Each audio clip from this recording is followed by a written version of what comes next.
Good morning. Happy Monday. Long time no see. I am responding to an Hypocrite video. The channel's name is Hypocrite. I think the guy's name is LP or something like that. I'm not entirely sure.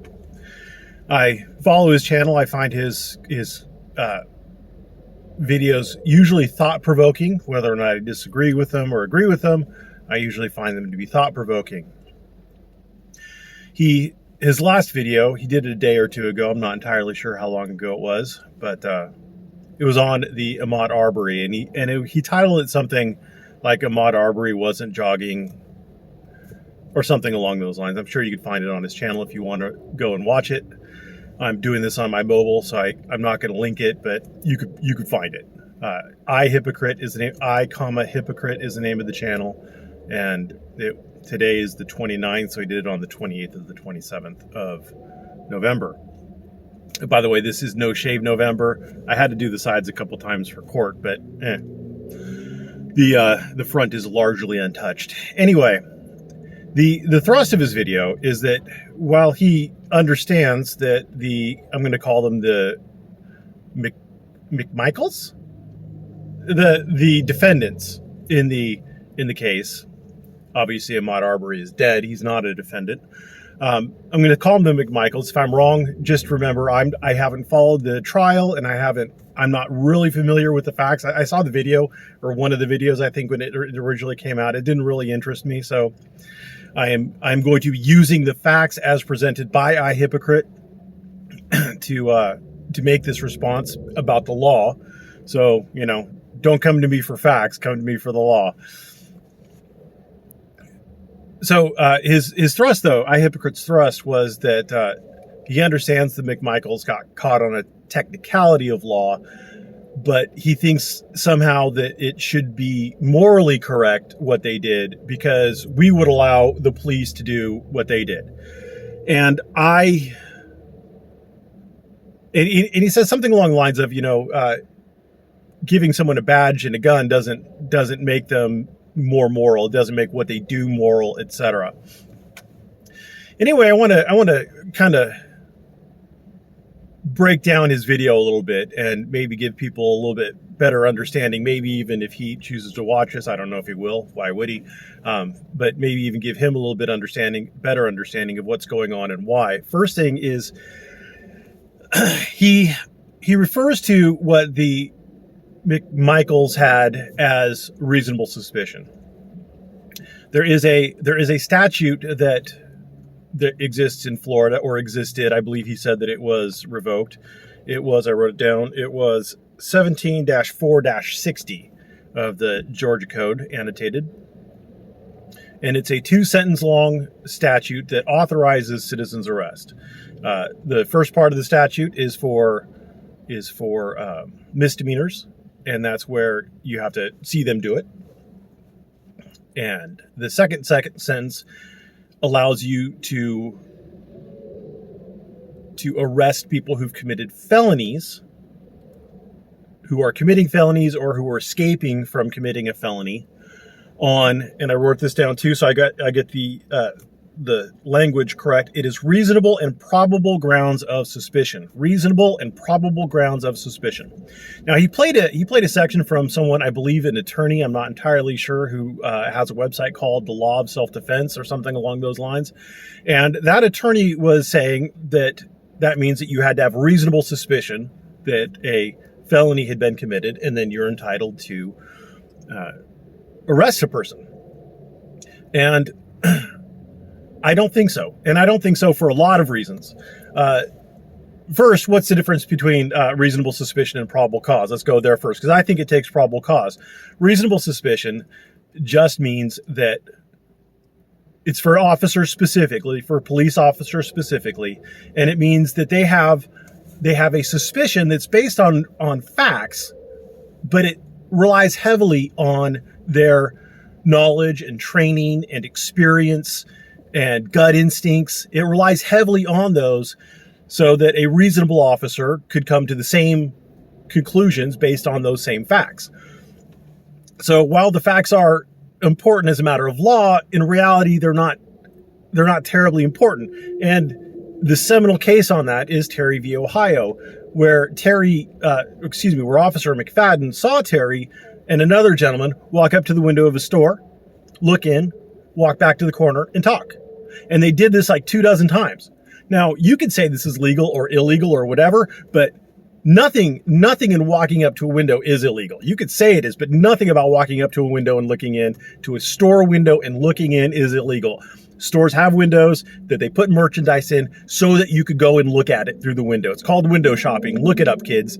Before the internet, that's what people did.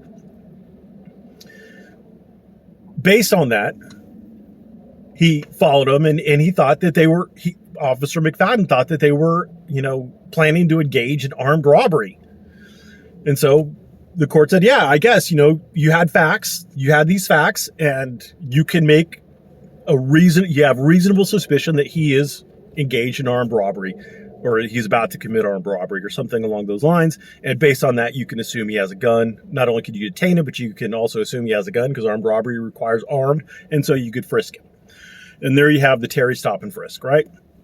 So that's a very low level of suspicion. It's based on what the officer knows at that time, at the time he makes it. So like, if he learns something, like if he doesn't really have anything, but he goes ahead and does a frisk and then he finds a gun, he can't say, well, yeah, I thought he had a gun. It has to be based on what the officer knew at the time.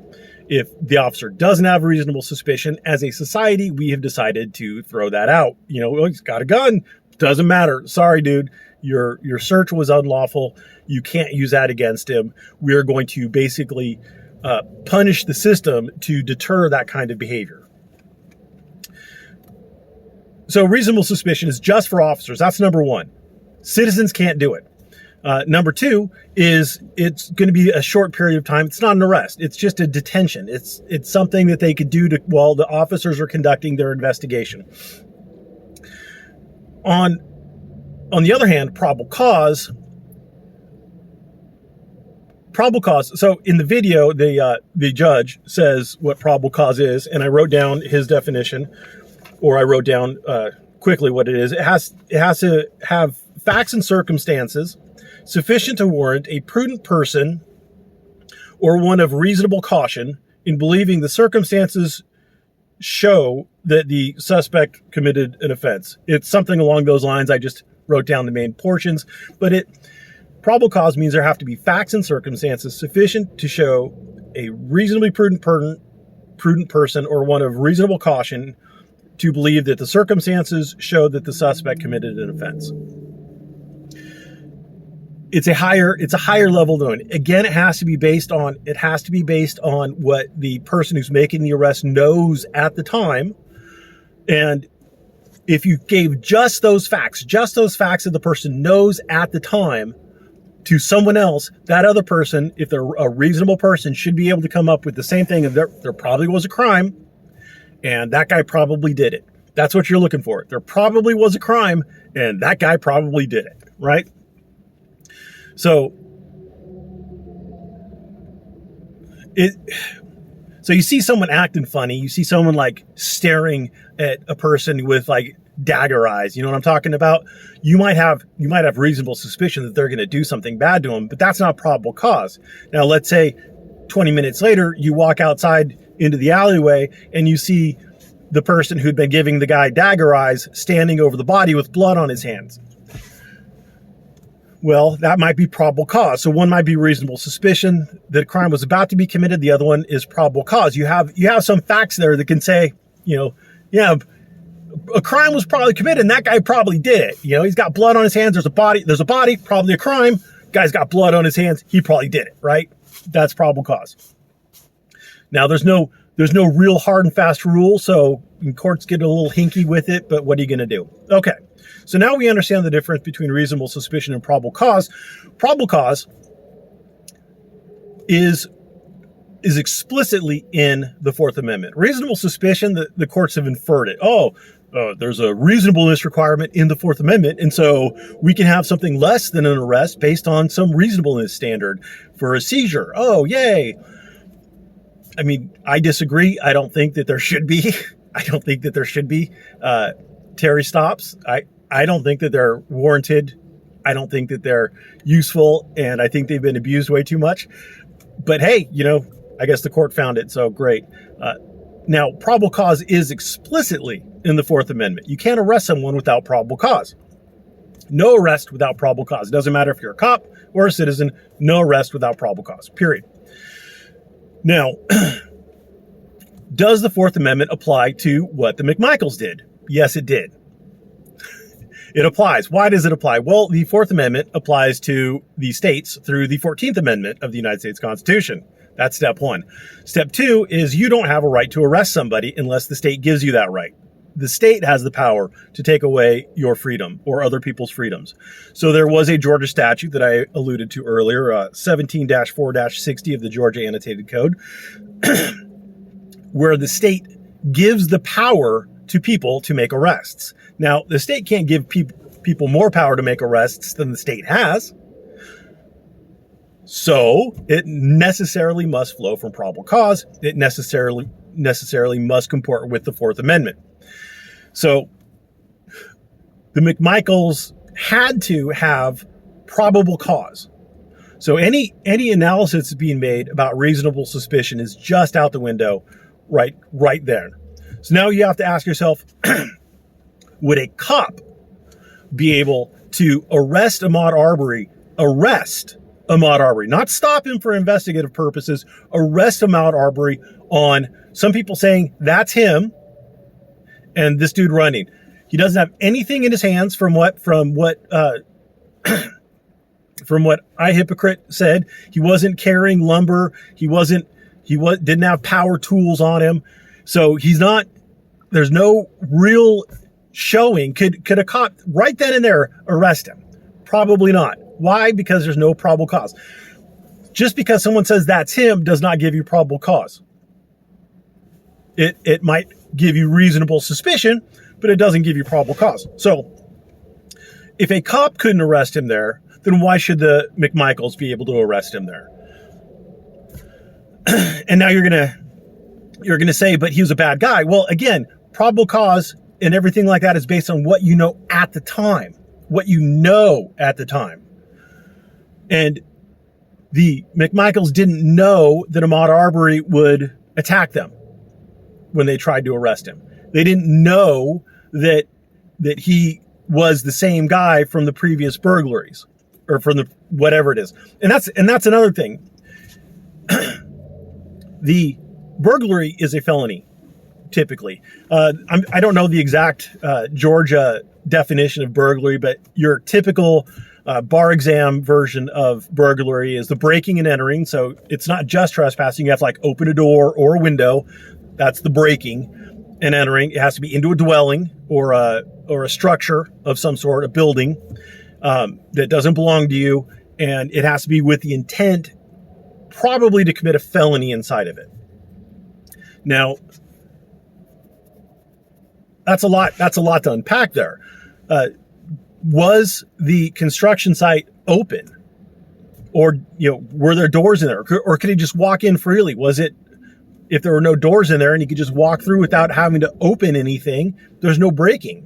And it requires breaking and entering, typically. Again, I'm not looking at the Georgia statute right now. But it also requires him to go in with the intent to do something. Not necessarily that he did it, but with the intent to do something. So he might break in with the intent to steal power tools, get inside, realize there's no power tools there, still committed burglary because he broke in with the intent to commit the crime. So that requires a lot of knowledge on the part of the McMichaels that they didn't have because they didn't see anything. So that's something that you should be aware of, and that's something that the cop would know, and he might detain them while he determines what the hell's going on, and he gathers the evidence and the facts in order to actually come up with probable cause. But that's all he can do, is just detain them. So I think I've hit the high notes. So back to the morality thing. I don't really like arguing about morality. Everybody has a different morality. Everybody has a different morality. Different nations have different moralities. Different time periods have different moralities. Two people living in the same house might have two totally different moralities. And there's nothing there. it's kind of disingenuous to argue moralities, because really what you're saying is that, my preferences are better than your preferences. So what I like to frame it as is, what is society willing to accept? And I don't believe that society is willing to accept people running around on reasonable suspicion, detaining or arresting people with firearms. I don't think society is prepared for that. I don't think society wants that. Now, Hypocrite says that, it's really easy to stop this from happening. All you have to do is explain yourself and go on your merry way. Well, I mean, people have used that same rationale with cops, why do I have to worry about being seized or harassed or anything like that? All I have to do is explain myself to the cops and they'll let me on my way. First of all, that doesn't always work. And I have seen way too many videos of people who have tried to explain their way out of things only to dig themselves deeper and actually end up getting arrested, maybe for something even different than what they were originally detained for, because they're dumb and they talk. Hey, you got anything in this vehicle I should know about? Oh, just some pot. Oh, you got pot in the vehicle. Something that started off as a traffic stop for suspected DUI turns into a drug arrest. Congratulations, you talked to somebody. And I would assume that since the state is the one authorizing these people to make the arrest, I assume your Fifth Amendment right against self-incrimination would apply, and you shouldn't have to explain yourself to roving bands of people who are trying to enforce vigilante justice. That's not what society is willing to accept.